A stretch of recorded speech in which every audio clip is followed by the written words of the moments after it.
जय सिया राम दोस्तों, आप सभी का स्वागत है ऑप्टिमिस्टिक स्टडीज में। आज हम देखने जा रहे हैं तत्सम तद्भव।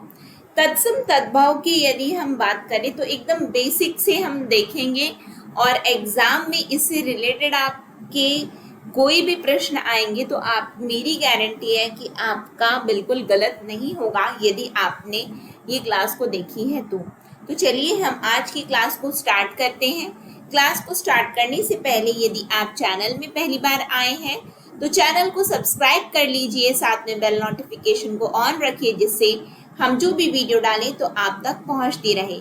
सेशन यदि आपको अच्छा लगे तो लाइक ज़रूर करिएगा, ज़्यादा से ज़्यादा लोगों तक शेयर करिएगा जिससे ज़्यादा से ज़्यादा लोगों तक ये वीडियो पहुँच सके और वो भी इसका लाभ ले सके। तो चलिए हम स्टार्ट करें आज की क्लास को। और यदि आपको हमारे ऑप्टिमिस्टिक स्टडीज़ मोबाइल ऐप में चल रहे किसी भी कोर्स को परचेज करना है तो आप डाउनलोड कर सकते हैं हमारे मोबाइल ऐप को। लिंक आपको इस वीडियो के डिस्क्रिप्शन बॉक्स में मिल जाएगी और अधिक जानकारी के लिए आप हमें इस नंबर पर संपर्क कर सकते हैं 9584532690। इस नंबर पर आप हमसे संपर्क कर सकते हैं कि किस तरीके से कोर्स आपको परचेज करना है। ठीक, चलिए फिर आज की क्लास को हम स्टार्ट करें जहां हम देखने जा रहे हैं तत्सम तद्भव। हमने अपनी पिछली क्लास में शब्द विचार ये टॉपिक हमने स्टार्ट किया था, यानी कि हमने स्टार्ट किया था कि शब्द के भेद कैसे किए जाते हैं, जिसके अंतर्गत सबसे पहला भेद हमने पढ़ा था उत्पत्ति के आधार पर। किसके आधार पर? उत्पत्ति या फिर हम बोल सकते हैं स्रोत के आधार पर शब्द का भेद। ठीक है, तो क्या क्या हमने किस तरीके से इसे विभाजित किया था? तो हमने देखा था तत्सम तद्भव, जो कि आज की क्लास में हम डील करने वाले हैं। तत्सम तद्भव, देशज, देशज, विदेशज जिसे हम विदेशी भी कहते हैं, विदेशज जिसे हम क्या कहते हैं? विदेशी कहते हैं। और लास्ट में हमने देखा था संकर। तो आज की क्लास में हम तत्सम और तद्भव को देखेंगे। यदि हम तत्सम की बात करें तो तत्सम का अर्थ होता है, पहले अर्थ को समझने की कोशिश करना। तत्सम यानी कि ये कैसे लिखा हुआ है?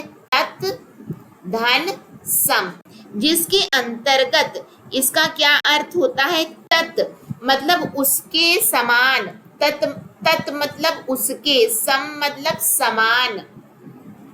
तो यहाँ से एक मीनिंग क्या निकल करके आई? उसके समान। तो किसके समान?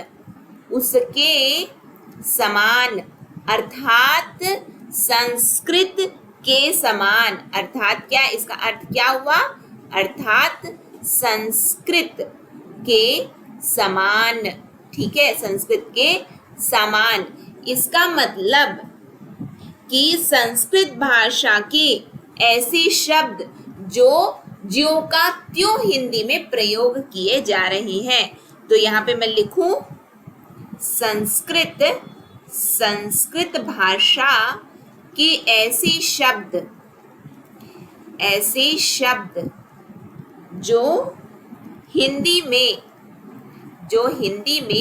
ज्यों का त्यों स्वीकार किए जा रहे हैं। हिंदी में ज्यों का त्यों स्वीकार किए जा रहे हैं या फिर प्रयुक्त किए जा रहे हैं। स्वीकार या प्रयुक्त किए जा रहे हैं। ठीक है। अब आप बोलोगे इतनी चीजें तो हमें भी पता है, एकदम बेसिक से पढ़ा रही हूँ कि गलत नहीं होना चाहिए। बात क्लियर? उसके समान, किसके समान? तो संस्कृत के समान, यानी कि संस्कृत ही प्रयोग में लाया जा रहा है। समझ में आया? इसके बाद आता है हमारा तद्भव। क्या आता है? तद्भव। तद्भव को यदि हम समझें, तद्भव, भव मतलब क्या है? पैदा होना, यानी कि उससे पैदा होना। इसका क्या अर्थ होता है?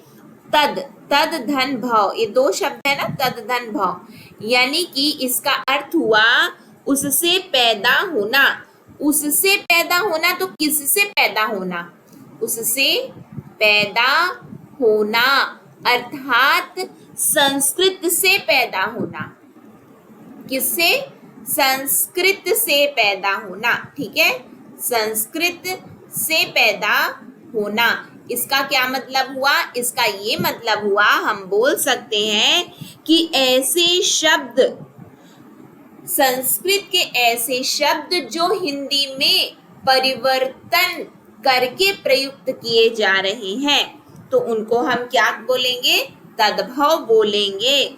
यानी कि ये क्या है, हिंदी में परिवर्तित करके प्रयोग में लाए जा रहे हैं, परिवर्तित करके प्रयोग में लाए जा रहे हैं। इसका क्या मतलब हुआ, आइए उदाहरण से समझते हैं इसका क्या मतलब हुआ। संस्कृत के ऐसे शब्द जो हिंदी में परिवर्तन करके प्रयोग में लाए जा रहे, तद्भव तत्सम अर्थात संस्कृत के ऐसे शब्द जो हिंदी में ज्यों का त्यों प्रयोग में लाए जा रहे हैं। जैसे कि ये है तत्सम, ये है तद्भव। यदि हम देखें जैसे कि हो गया हमारा अक्षी, अक्षी का अर्थ होता है आंख, क्या होता है, आंख, ठीक है। फिर लिखा है हमारे पास में प्रस्तर, ये क्या है, संस्कृत के शब्द है प्रस्तर, उसका अर्थ क्या होता है, पत्थर। हिंदी में परिवर्तन, संस्कृत के ऐसे शब्द जो हिंदी में प्रयोग में लाए जा रहे हैं लेकिन परिवर्तन के साथ, यानी कि रूप परिवर्तित हो गया है उनका, ठीक है। फिर उसके बाद में यदि हमने कहा पाषाण, यानी कि हमने किसकी बात की है, पाहन। एग्जाम में क्या लिखा रहता है पता है, पाषाण का पत्थर, पाहन, इस तरीके से ऑप्शन लिखा रहता है, तो अपने को याद रखना है कि क्या सही है, ठीक है। फिर उसके बाद में यदि लिखा है हमारे पास में गधर्भ, ये क्या है, गधा, क्या है, गधा, ठीक है। इस तरीके के बहुत सारे शब्द हैं, लेकिन कैसे पहचानेंगे, तो आइए समझते हैं हम उसको भी। लेकिन एक क्वेश्चन हमारे एग्जाम में अक्सर पूछा जाता है कि हिंदी का विकास कैसे, यानी कि हिंदी किस क्रम में आता है, तो याद रखिएगा संस्कृत क्या है, जननी है हिंदी की, तो संस्कृत, ठीक है। उसके बाद पाली, फिर उसके बाद में प्राकृत भाषा, फिर उसके बाद में अपभ्रंश, और फिर उसके बाद में क्या है, तो हिंदी है। ये सीक्वेंस को याद रखना, संस्कृत, पाली, प्राकृत, अपभ्रंश, देन हिंदी, ठीक है, समझ में आया। अब ये हम तत्सम तद्भव पढ़ रहे हैं, लेकिन एग्जाम में पूछ लिया जाता है कि अर्ध तत्सम क्या होते हैं, समझिएगा, ठीक है, कि अर्ध तत्सम क्या होते हैं।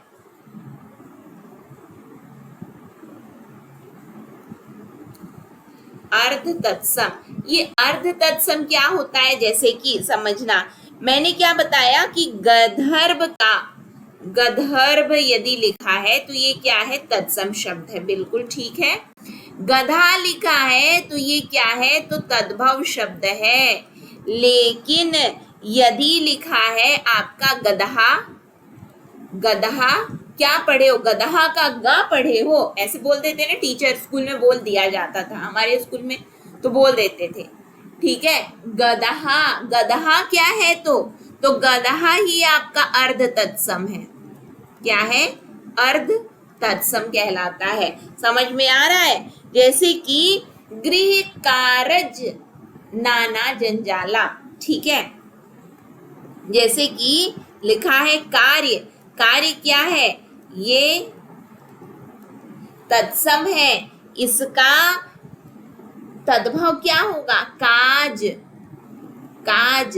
अब इसको अर्ध तत्सम के रूप में इसका क्या हो जाएगा? कारज। क्या हो जाएगा? कारज। कारज क्या है? अर्ध तत्सम की कैटेगरी में आता है ये। ठीक है, समझ में आ रहा है?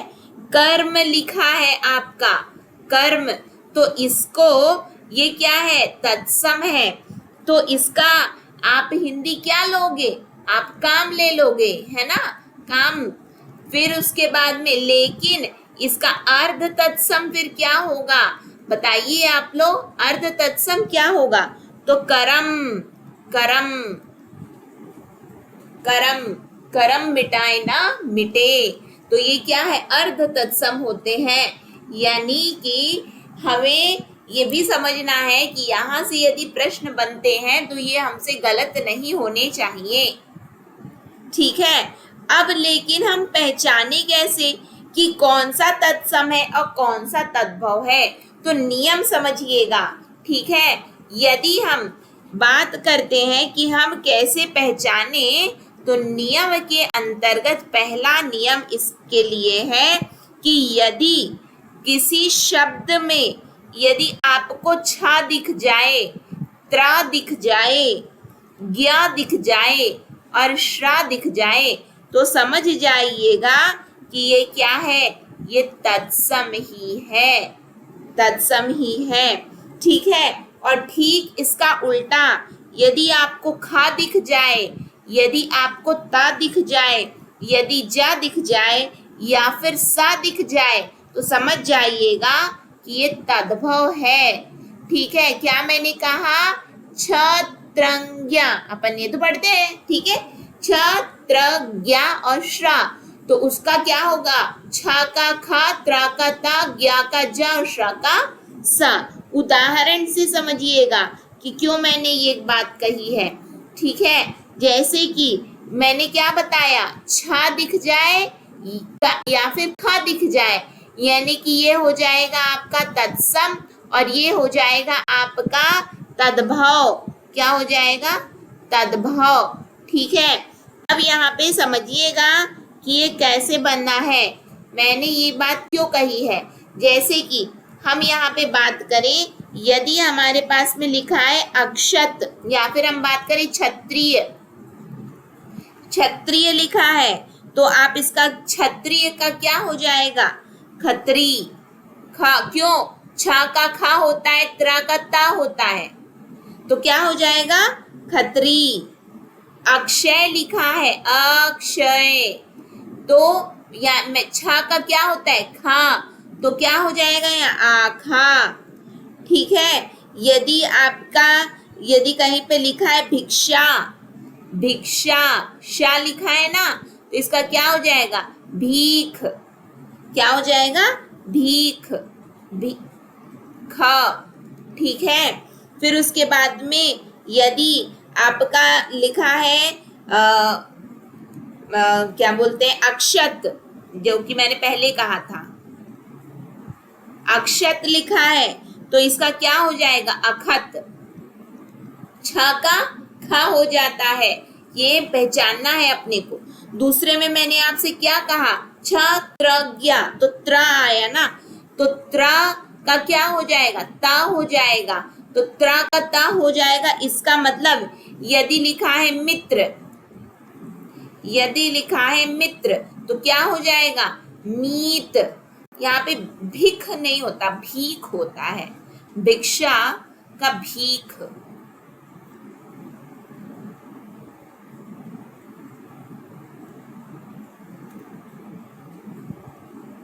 भीख। ठीक है, यहाँ पे देखिए मैंने क्या कहा? मित्र का मीत हो जाता है। चैत्र, चैत्र, त्र है, तो क्या हो जाएगा? चैत। आपने बोलचाल की भाषा में सुना है कौन सा महीना आने वाला है? चैत आने वाला है, तो चैत त्र, यानी कि त्र का ता हो गया है। पत्र लिखा हुआ है, तो क्या हो जाएगा? पत्ता, यानी ये त्र का ता हो जाता है, पता, ऐसे पत्र पता ऐसे करके आता है। ठीक है, फिर उसके बाद में त्रिणी लिखा हुआ है, त्रिणी, तो त्र का ती ता होता है, तो तीन, त्रिणी मतलब होता है तीन। छत्र लिखा हुआ है, तो आ जाएगा आपका छाता, क्या हो जाएगा? छाता। पत्र, पत्रम पुष्पम फलम तोयम, यानी कि पत्ता। ठीक है, तो क्या हो जाएगा? पत्र का पत्ता। तो इस तरीके से आपको त्रा का ता करना है। फिर मैंने छात्र ज्ञा, ज्ञा का जा करना है आपको। ज्ञा और जा, ये मैं क्यों बता रही हूँ? जिससे आपको याद रहे कि ऐसे देखें तो आपको दिमाग में क्लिक करना चाहिए। यदि लिखा है यज्ञ तो क्या हो जाएगा? यज, यज, यजन करना चाहिए हमें, यानी कि यज्ञ। ठीक है, यज।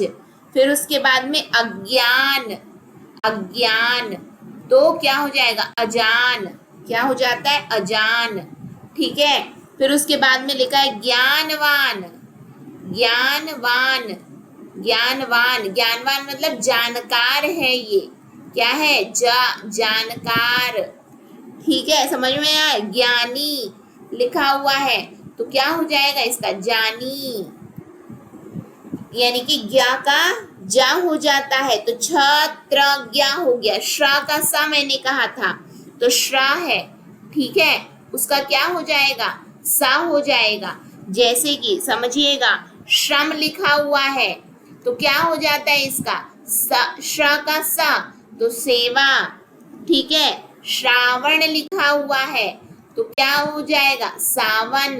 कौन सा महीना चल रहा है? सावन का महीना चल रहा है, श्रावण माह। तो ये क्या है? ये आपका तत्सम और तद्भव। फिर उसके बाद में लिखा है आपका श्रृंग, नहीं ये वाला नहीं, श्रृंगार लिखा है, श्रृंगार लिखा है तो आप इसका तद्भव में क्या बोलोगे? श्री, श्रा का सा करना है आपको तो सिंगार, सिंगार, सिंगार। ठीक है, श्रमिक लिखा हुआ है, श्रमिक तो श्रा का सा तो सेवक, सेवक हो जाएगा। इस तरीके से आपका क्या होता है? तत्सम से तद्भव या तद्भव से तत्सम परिवर्तित हो जाता है रूप। ठीक, दूसरा नियम समझिएगा। तो ये पहला नियम क्या था कि छ, त्र, ज्ञा और श्रा होगा तो क्रमशः उसका क्या हो जाएगा? छ का मैंने क्या बताया? छ का खा, त्र का ता, ज्ञा का जा और श्रा का सा हो जाता है। दूसरा नियम समझिएगा। दूसरा नियम आपका कहता है कि यदि कोई आपका अनुस्वार हो, अनुस्वार, ठीक है, तो अनुस्वर युक्त शब्द आपके तत्सम होते हैं। क्या होते हैं? तत्सम होते हैं। वहीं यदि हम बात करें चंद्र बिंदु, चंद्र बिंदु, तो चंद्र बिंदु युक्त शब्द आपके क्या होते हैं? तद्भव होते हैं। क्या होते हैं? तद्भव होते हैं। जैसे कि समझिएगा, यदि हमारे पास में लिखा हुआ है कंचा, उदाहरण के रूप में समझिएगा, यानी कि ये हो गया और ये हो गया, यानी कि ये क्या है? तत्सम है और ये क्या है? आपका तद्भव है। ठीक है, अब यदि आपका लिखा हुआ है कंचा, कंचा तो ये क्या हो जाएगा? कांच, कांच। ठीक है, यदि आपका लिखा हुआ है जंघा तो ये क्या हो जाएगा? जांघ, जांघ।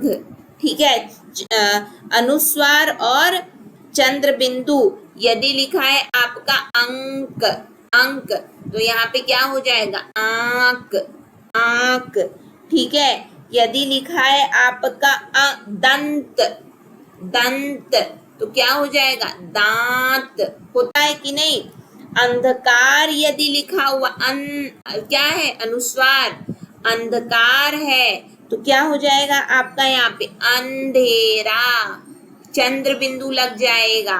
ठीक है, यदि लिखा है अंगुष्ठ, जितने बता रही हूँ एग्जाम में पूछे जाते हैं इसीलिए इनको हम लोग क्या करें? हाईलाइट कर रहे हैं। ठीक है, अंगुष्ठ लिखा है तो चंद्र बिंदु लगेगा, चंद्र बिंदु लगेगा तो क्या हो जाएगा? अंगूठा, अंगूठा। यदि लिखा है शुंड, शुंड क्या हो जाएगा? चंद्र बिंदु लगेगा तो यहाँ पे सूंड, चंद्र बिंदु लगाइए, सूर्ण हो गया। ठीक है, समझ में आया।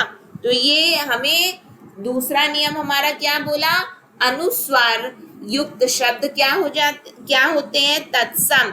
वहीं पे यदि हमारे चंद्र बिंदु वाले जो शब्द हैं वो क्या होते हैं, तद्भव। ये हमारा कौन सा नियम था, ये हमारा दूसरा नियम था। तीसरे नियम में आइए। तीसरा नियम हमारा क्या कहता है, तीसरा नियम हमारा कहता है किणा युक्त शब्द क्या होते हैं, तत्सम होते हैं।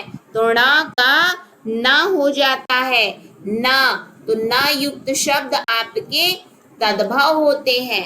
ठीक है, यानी कि हम यहाँ पे देख रहे हैं न और न, ये क्या होगा, ये हमारा तत्सम, और ये क्या होगा हमारा तद्भव, तद्भव।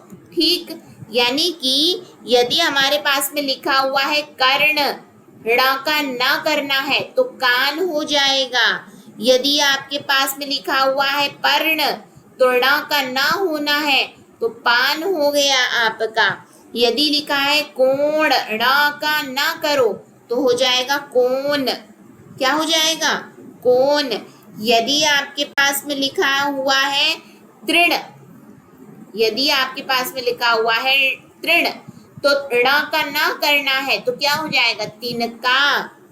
ठीक है, यदि आपके पास में लिखा हुआ है घृणा, घृणा, ठीक है, तो क्या हो जाएगा इसका, घिन, ण का न करना है, घिन।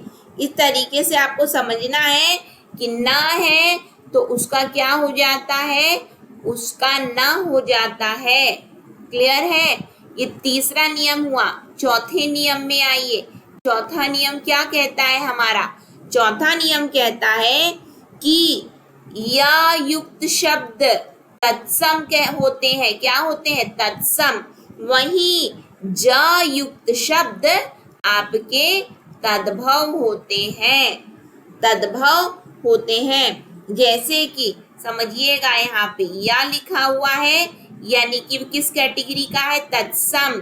यदि ज लिखा हुआ है तो किस कैटेगरी में आया, तद्भव में आया।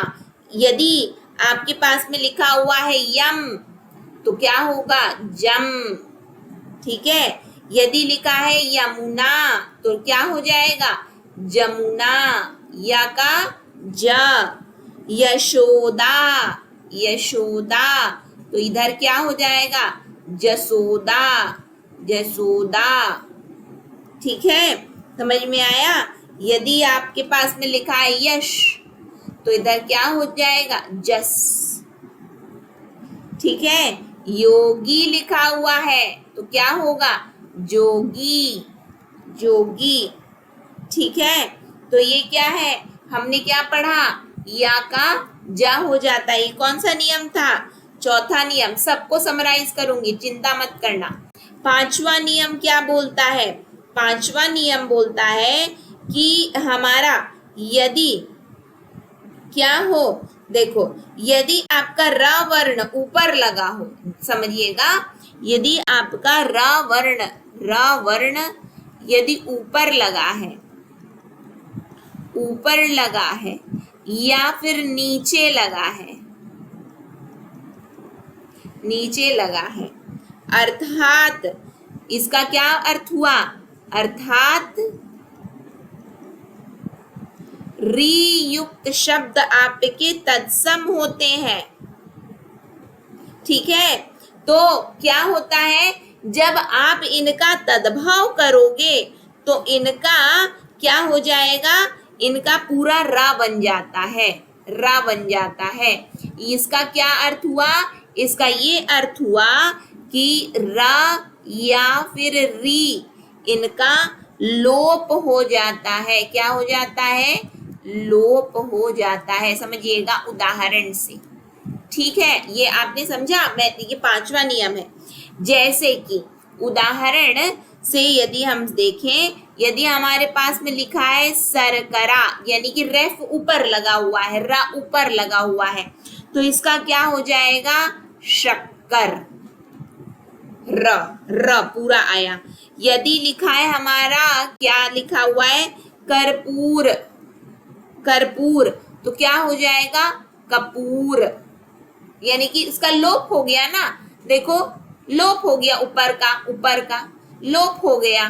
ठीक है, यदि लिखा है हमारे पास में पित्र, नीचे आया अभी, रेफ है ना, नीचे आया, तो क्या हो जाएगा, गायब हो जाएगा, पितर, पितर हो जाएगा।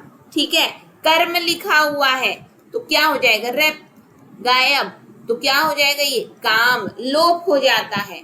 यदि ऊपर हो या नीचे हो तो वो क्या हो जाते हैं, उनके तद्भव लोप हो जाते हैं। ठीक है, तो अब तक क्या क्या पढ़े हो, एक बार क्विकली समराइज करते हैं। ठीक है, फिर उसके बाद आगे बढ़ेंगे। क्विकली समराइज करते हैं। सबसे पहले क्या, आप कहाँ से पढ़ना स्टार्ट किए थे, पहला नियम बोल रहा था हमारा, यदि हमारा छत्रंगिया, छत्रंगिया और श्रा है तो इसका क्या हो जाता है, इसका छा का हो जाता है हमारा खा, त्रा का ता, ज्ञा का जा और श्रा का सा हो जाता है। दूसरा नियम हमारा क्या कहा, दूसरा नियम कहा, यदि हमारा अनुस्वार है तो उसका क्या हो जाएगा, चंद्र बिंदु हो जाएगा। ठीक है, तीसरा नियम हमारा क्या कहा, यदि हमारा ड़ा है तो ना बन जाएगा। ठीक, चौथा नियम हमारा क्या कहा, चौथा नियम कहा हमारा, यदि या है तो जा हो जाएगा। पांचवा नियम कहा, यदि रेफ ऊपर है या फिर नीचे है तो लोप हो जाएगा। ठीक है, किसका, रा का, नहीं तो री का, र का जो आधा है उसका क्या हो जाएगा, लोप हो जाता है।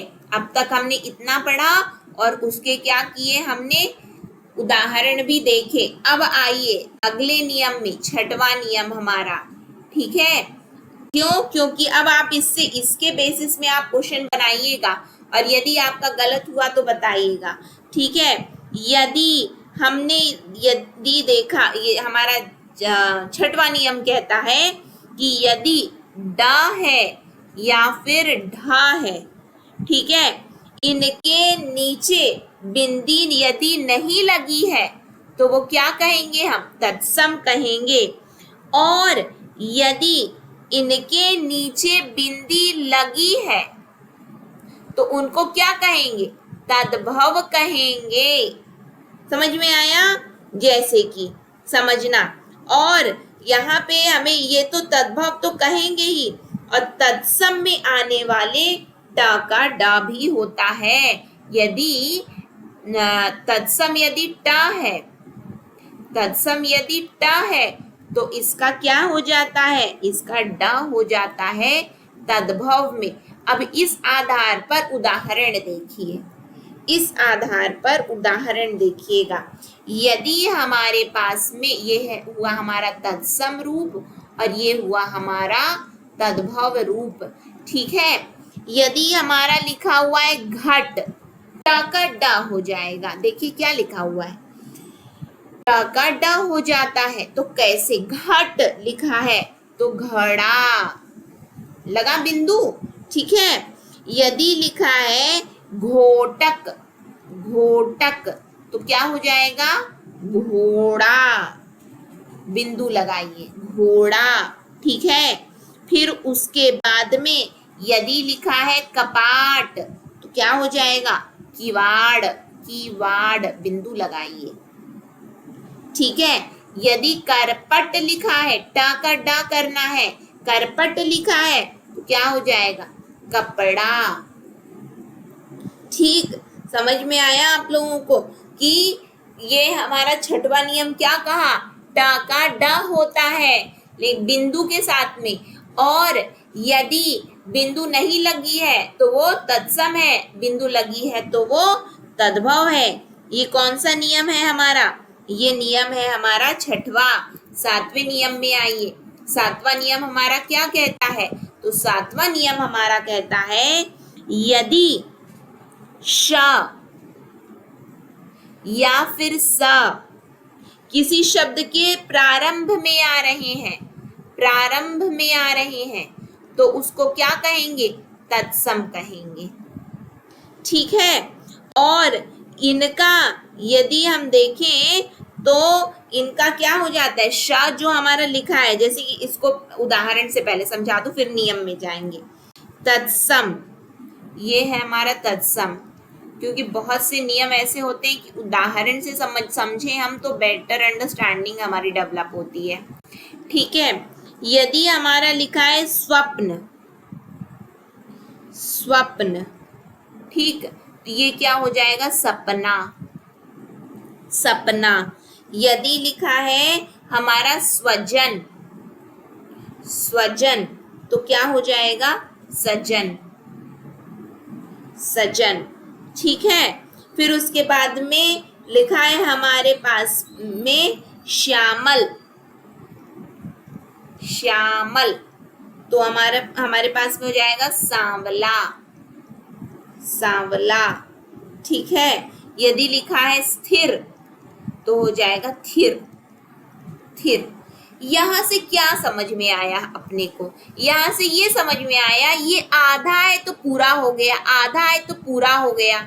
ठीक है, आधा है तो पूरा हो गया, आधा है तो लोप हो गया। ये है ना, समझ में आया? यानी कि तद्भव होने पर यदि, समझिएगा, यदि किसी शब्द के प्रारंभ में श अथवा स आए तो वो तत्सम है, पहचान। और ये इनका तद्भव होने पर जो हमारा श है और स है का, इनका क्या हो जाएगा? स हो जाएगा। अर्थात क्या हुआ? श और स का लोप हो गया, लोप हो गया। किसमें? तो तद्भव में, तद्भव में। क्या कहा मैंने?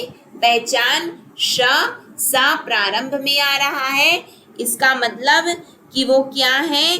वो है हमारे तत्सम है। क्या है? हमारे तत्सम है। ठीक है, इनमें मैं हलन लगा दूं, वो तत्सम है। और जब इनका तद्भव होगा तो श और स का स हो जाएगा, और यानी कि इनका लोप हो गया, जो कि मैंने उदाहरण से आपको यहाँ समझा दिया। स्वप्न, सपना, स्वजन, सजन, श्यामल, सांवला, स्थिर का थिर गायब हो गया। ठीक है, समझ में आया? क्लियर है क्या इतनी बातें आप लोगों को? यदि क्लियर है तो बहुत बढ़िया बात है। और अब आप इसके आधार पर जो भी मैंने आपको नियम बताए हैं, नियम मैंने देखिए 5 नियम मैंने एक साथ यहाँ पे लिखा है, ये 5 नियम ये मैंने एक साथ लिख दिए। ठीक है। छठवां नियम क्या कहा? छठवां नियम कहा यदि ड और ढ है तो तत्सम है, तद्भव में उसका बिंदु लग जाएगा और ट का ड हो जाता है। ठीक है। फिर उसके बाद में हमने यहाँ पे पढ़ा यदि श है सा है तो सा हो जाएगा, यानी कि इनका लोप हो गया। उदाहरण से हमने समझा। 7 नियम लगाइएगा तत्सम तद्भव में, और मेरी गारंटी है कि आपके प्रश्न इससे बाहर के नहीं जाएंगे तत्सम तद्भव के। ठीक, तो कहीं पे भी कोई भी डाउट हो तो कमेंट सेक्शन में कमेंट करके बताइएगा, और नेक्स्ट सेशन में फिर हम मिलेंगे। नेक्स्ट सेशन तक के लिए आप लोगों को यदि कोर्स को ज्वाइन करना है तो आप हमारे ऑप्टिमिस्टिक स्टडीज मोबाइल ऐप को डाउनलोड करके कोर्स को ज्वाइन कर सकते हैं। अभी फिलहाल के लिए जो क्लासेस आपकी यूट्यूब में चल रही है वही क्लासेस ऐप में चल रही हैं, लेकिन यूट्यूब में कितने दिन तक कंटिन्यू ये क्लास रहती हैं देखते हैं।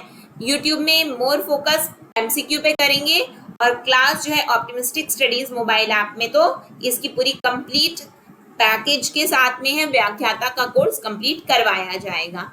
ठीक, यदि आप इच्छुक हैं ज्वाइन करने के लिए तो जरूर ज्वाइन कर लीजिएगा। अधिक जानकारी के लिए इस नंबर पर संपर्क कर लीजिएगा।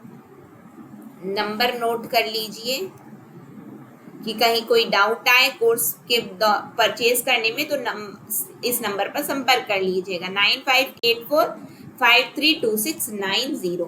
ठीक है, चलिए आज की क्लास को फिर हम यहीं पे एंड करेंगे। नेक्स्ट सेशन में फिर हम मिलेंगे। नेक्स्ट सेशन तक के लिए आप सभी को जय Siya Ram optimistic learning. Thank you for the session. जय हिंद, जय भारत, जय छत्तीसगढ़।